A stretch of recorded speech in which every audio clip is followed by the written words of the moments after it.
Hola, ¿cómo andan? ¿Cómo les va? Bueno, bienvenidos, bienvenidas.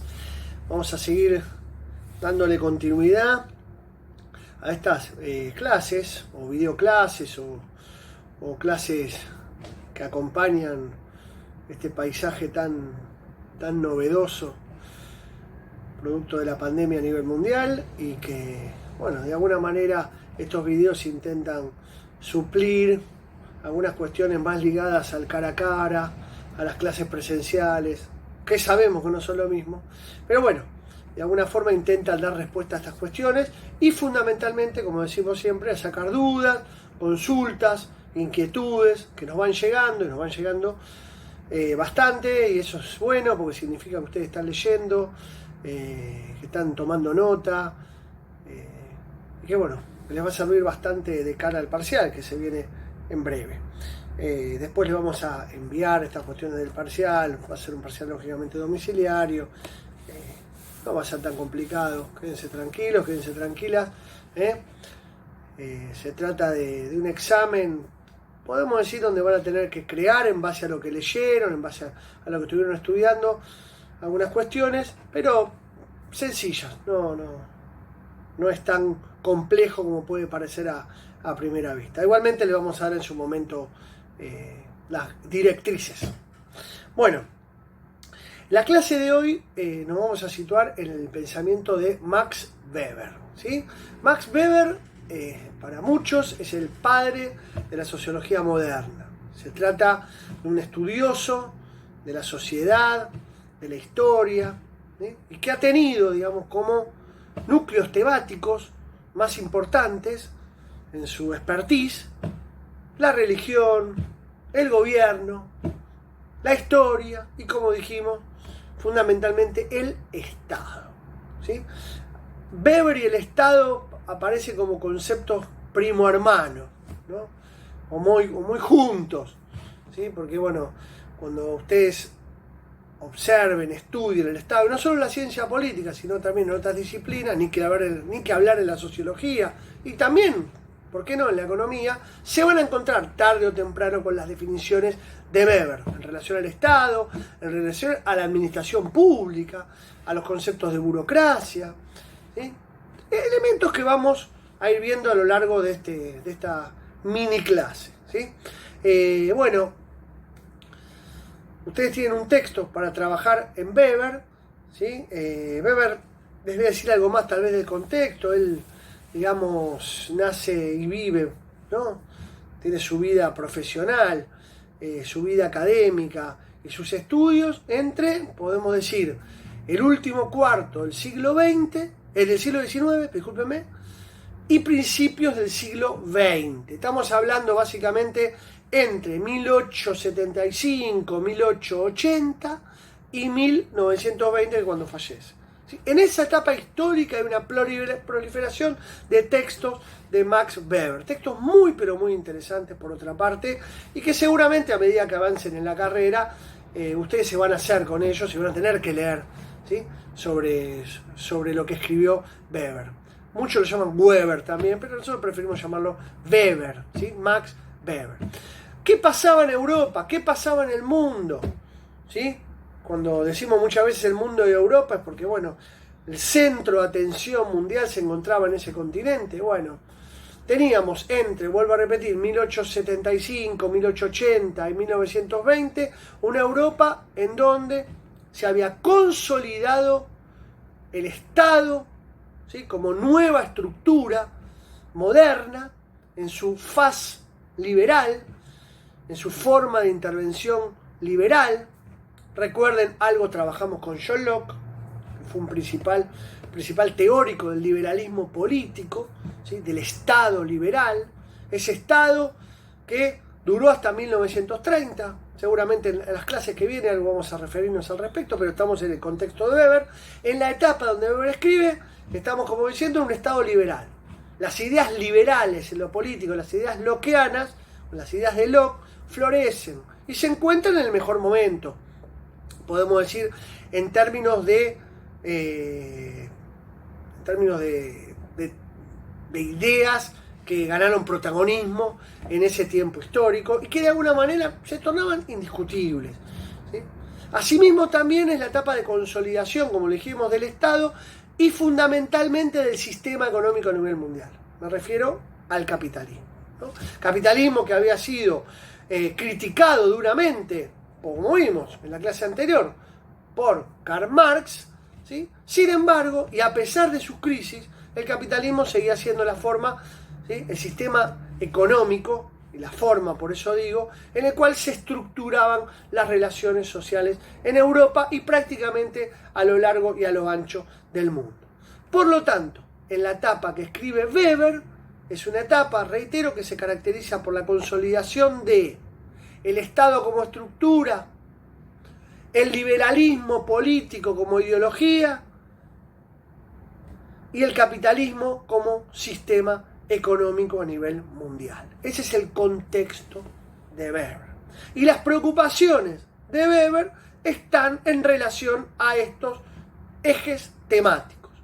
Fundamentalmente lo que hace al Estado, a la administración pública y al sistema capitalista. Esa es la expertise de Weber, ¿sí? Es cierto, como dijimos al principio, que también fue un estudioso de las religiones, pero siempre en relación a las cuestiones de la economía, las cuestiones del sistema capitalista, ¿sí?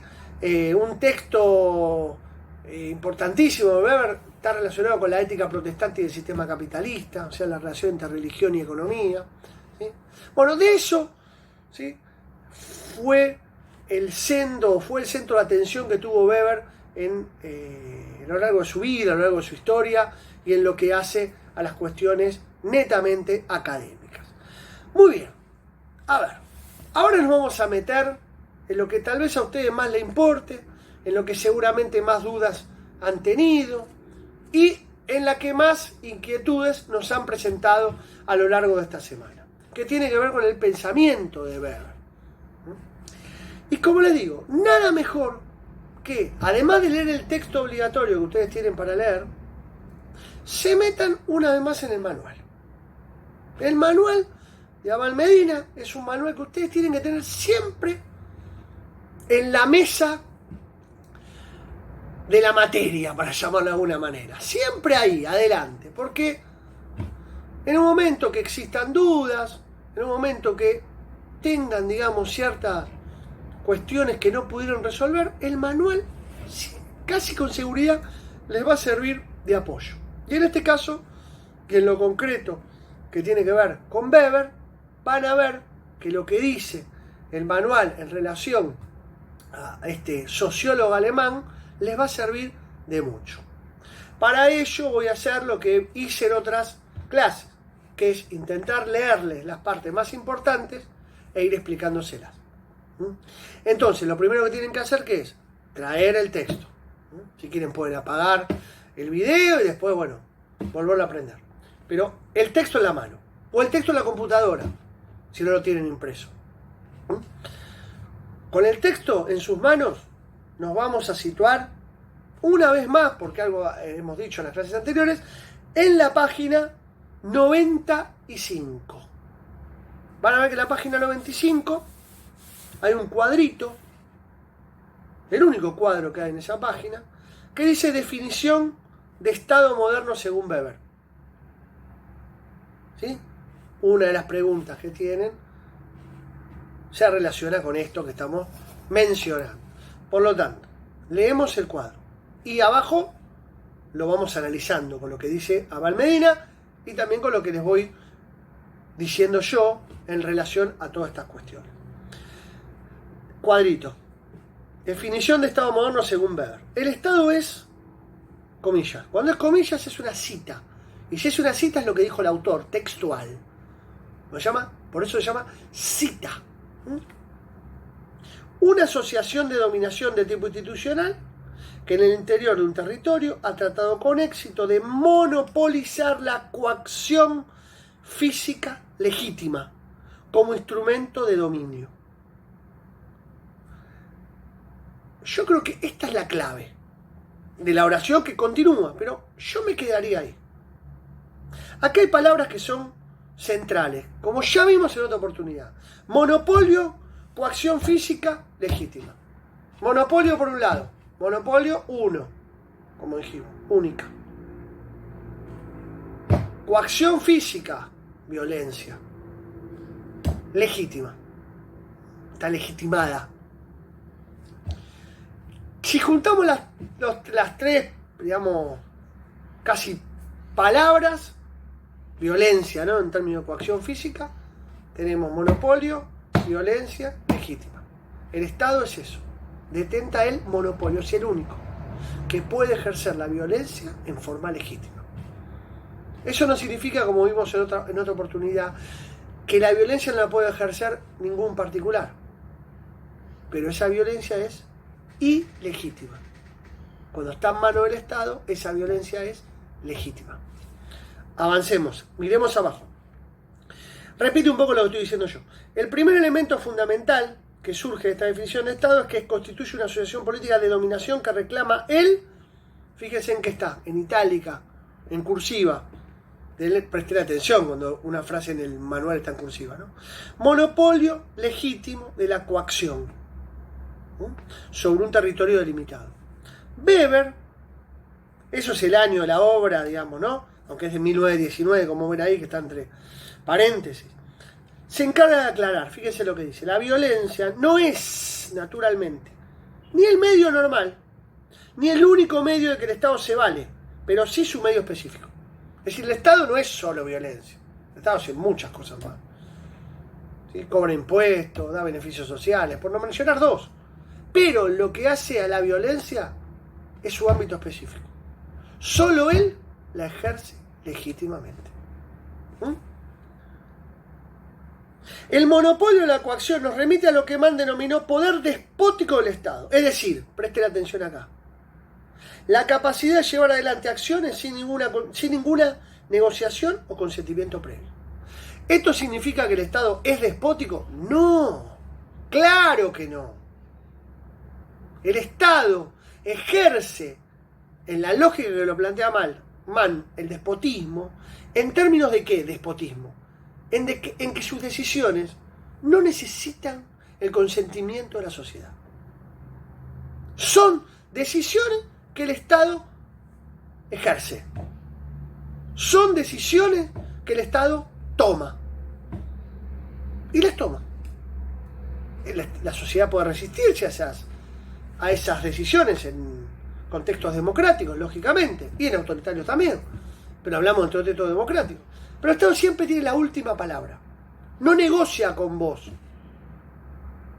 No te dice, te voy a cobrar un impuesto, ¿estás de acuerdo? No, te lo cobra. Voy a tomar tal medida económica, ¿estás de acuerdo? Voy a expropiar Vicentín, para hablar de un ejemplo actual. La familia Vicentín, ¿estás de acuerdo que lo haga? ¿Te parece? ¿Qué onda? Claramente no, el Estado no hace eso. El Estado, ¿sí?, actúa sin consentimiento previo. Ahora, ¿puede ir para atrás el Estado? Sí. Puede tomar una decisión, encontrarse con una fuerte, muy fuerte resistencia y va para atrás. Y dice, no, bueno, esa iniciativa que tenía pensada no la voy a llevar adelante. Pero esas son las cualidades del Estado. Esto ya algo vimos en otras clases. Por lo tanto, me voy a meter en cuestiones que también tienen que ver con la guía, pero que por ahí, primero, son cuestiones más difíciles de entender que esta que estamos mencionando y que mencioné en forma precedente, y que requieren tal vez de un ajuste mayor. A eso nos vamos a dedicar a partir de este momento, también con el manual. Vamos a la página siguiente, página 96. Fíjense, acá empieza un elemento importante, el concepto de administración pública o de cuerpo administrativo. Leemos, arriba de todo, el inicio de la página 96. El segundo elemento que surge de la definición de Weber es la existencia de una estructura organizacional que concentra los medios materiales de explotación bajo la administración de un cuerpo de funcionarios. Entonces, ¿qué es esto de medios materiales de explotación? Los medios materiales de explotación son los instrumentos que tiene el Estado para llevar adelante sus iniciativas. No sé, Un medio, como dice, material de explotación de la actualidad que todo el Estado tiene que tener es una computadora. ¿Para qué? Para visualizar si vos estás en condiciones, por ejemplo, de recibir un beneficio social que te da el Estado. O para ver si tu documento es el que me mostrás. O si tenés antecedentes penales, como muchas veces piden los trabajos a sus empleados para contratarlos. O un haber jubilatorio. Si ya tenés la edad, no es el caso de todos nosotros y nosotras, pero sus abuelos, por ejemplo, o algunos de sus papás, que se hayan jubilado. ¿Cuáles son los medios materiales de explotación de este cuerpo administrativo? Esto que estamos mencionando. ¿Sí? Cuerpo de funcionarios. Atención ahí, ¿no? Bueno, la idea de funcionario. Vamos a volver sobre eso varias veces. La idea del funcionario es la idea de lo que comúnmente se llama el empleado público, que puede tener funciones muy altas o funciones más bajas.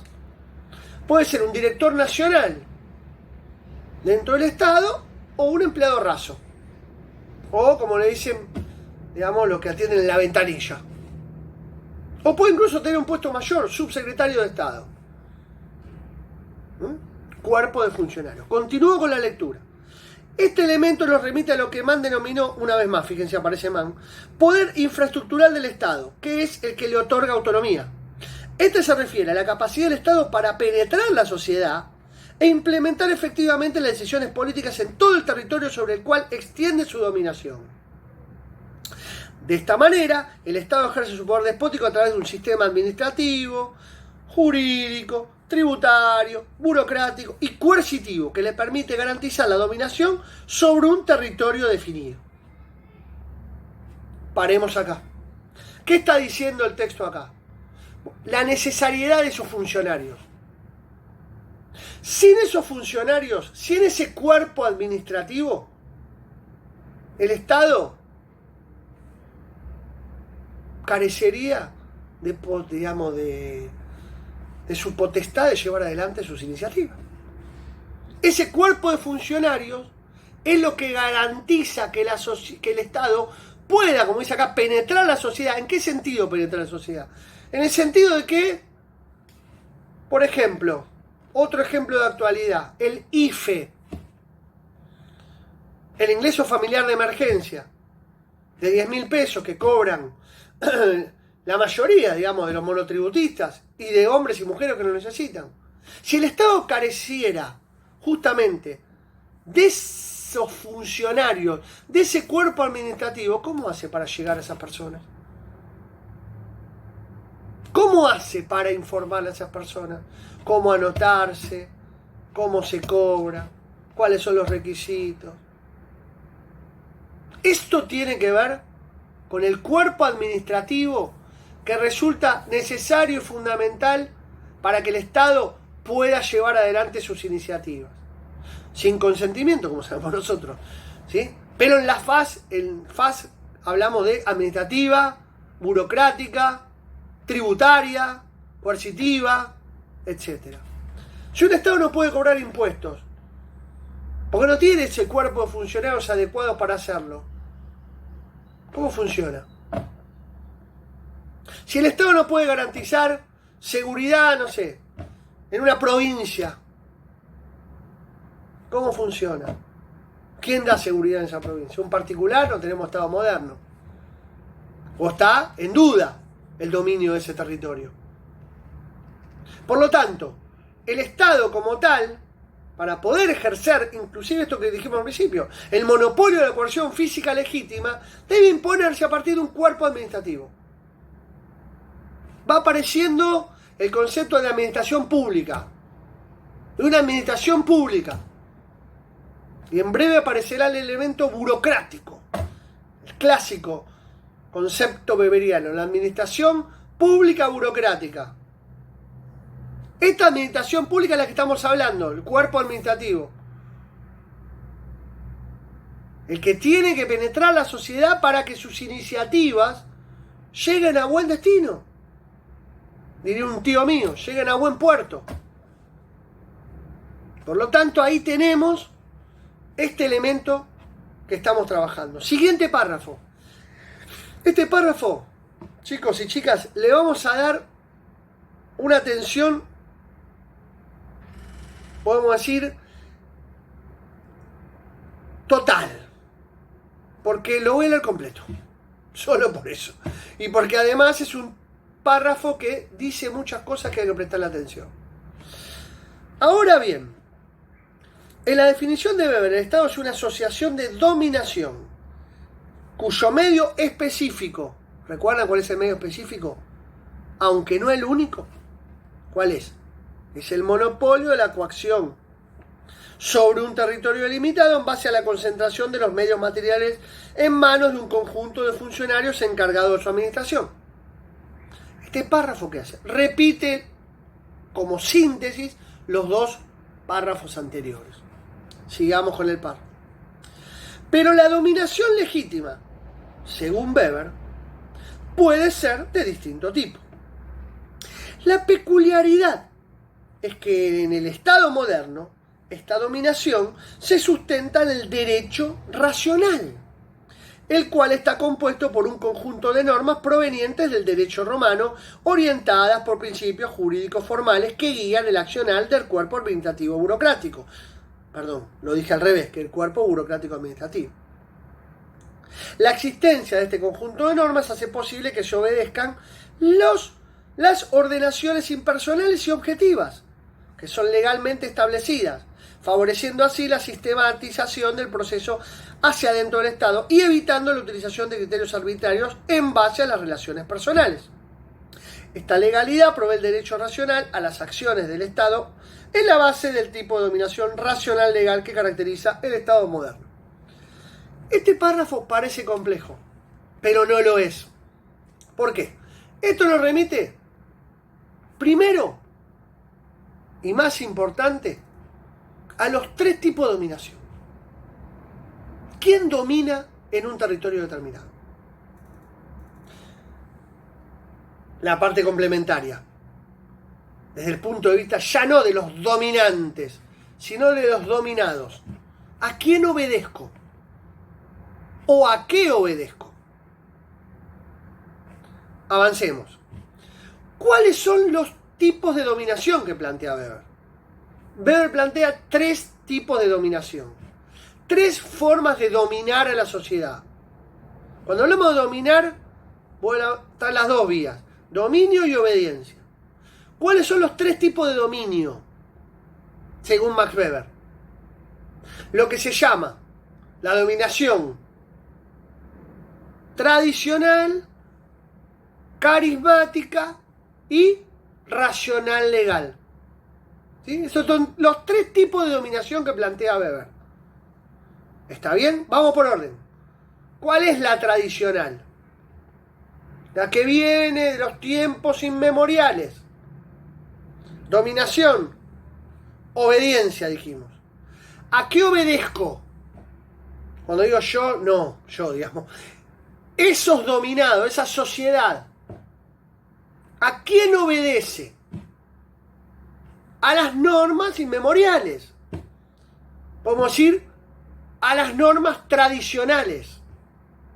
Entonces, esta dominación tradicional, basada en normas inmemoriales que vienen de atrás y de atrás y de atrás, que se convierten en la dominación de esa sociedad, es obedecida o logra la obediencia a partir, ¿sí?, del acatamiento justamente a esas normas inmemoriales, a esa tradición. ¿Sí? Piensen en el mundo feudal, en la Edad Media. El señor feudal dominaba, y bueno, por la larga tradición, si quieren, inmemorial de los dioses,